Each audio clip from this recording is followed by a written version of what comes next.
Hey, Brina. It's April the 16th, and I was going to have Lily say hi. Say hi, Lily. Say hi. Look at you. Look at you. Look at you. Ooh. Yes, yes. So she was being a pain earlier, so I thought I would just bring her up to say hi. Um, Before we get started, actually, I was at Borders the other day, down by Mom, and Sarah and I were at the cafe, and we were setting up her phone. And I looked over in the corner, and there's this girl. She has this like little hat on, but she has this ball joint doll with her. He's like sitting in the chair right next to her. They're just talking. She's talking to her friend, and they're going on. It was kind of cute. It's kind of silly, but kind of cute too. So I was like, ah. Um, let's see here. Oh, as for the talking more, I'd have no problem extending the talking limit.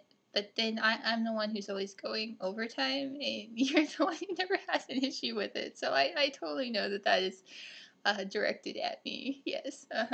Well, thank you. That's okay then. I didn't know that you named Laura after another character. That's really cool. That's awesome, actually.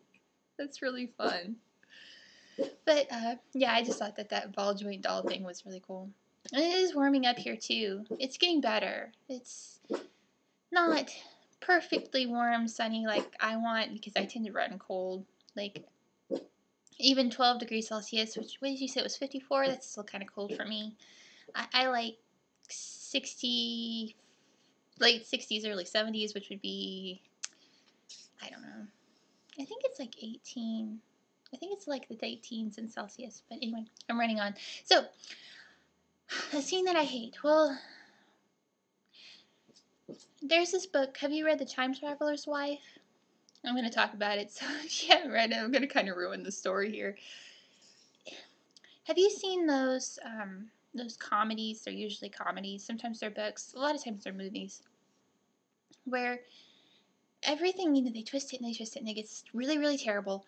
And then it's so bad that they actually can't logically fix it. So they just have the fairy godmother come in and go, poof, and it's all better. It's like the miraculous God on high, angels singing, and, all this mess is just suddenly fixed. It's amazing.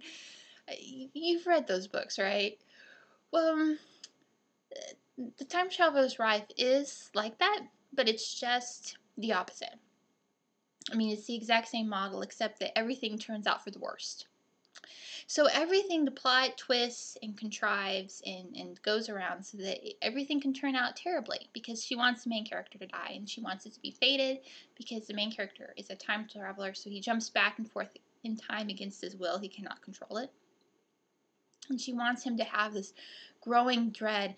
Okay, she wants him and his wife to see his death when when his wife's a little girl, Claire. And so once they recognize this, there's just years, might be like a decade that they live together where they have this growing sense of death that they know he's going to die at this certain point. Which, I mean, if you're going to write a depressing, dread-filled book, you can do that. But it doesn't make sense with the story, such as his daughter.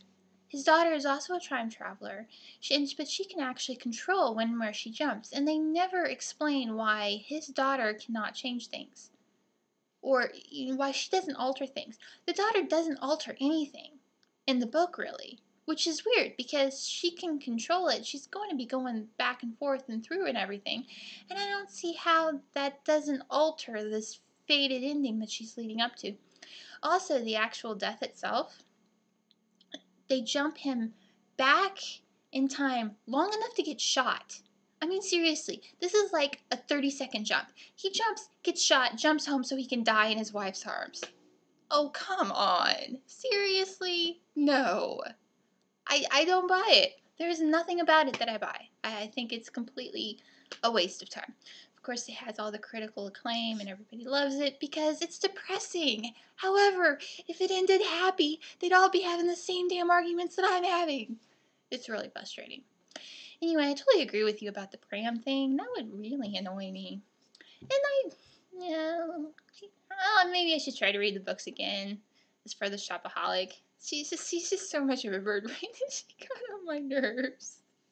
This is not hard to do, though. I tend to be picky, but yeah, to take advantage of people like that, it's really not cool. But yeah, see, so I've already gone over time, and so I will talk to you later. Bye.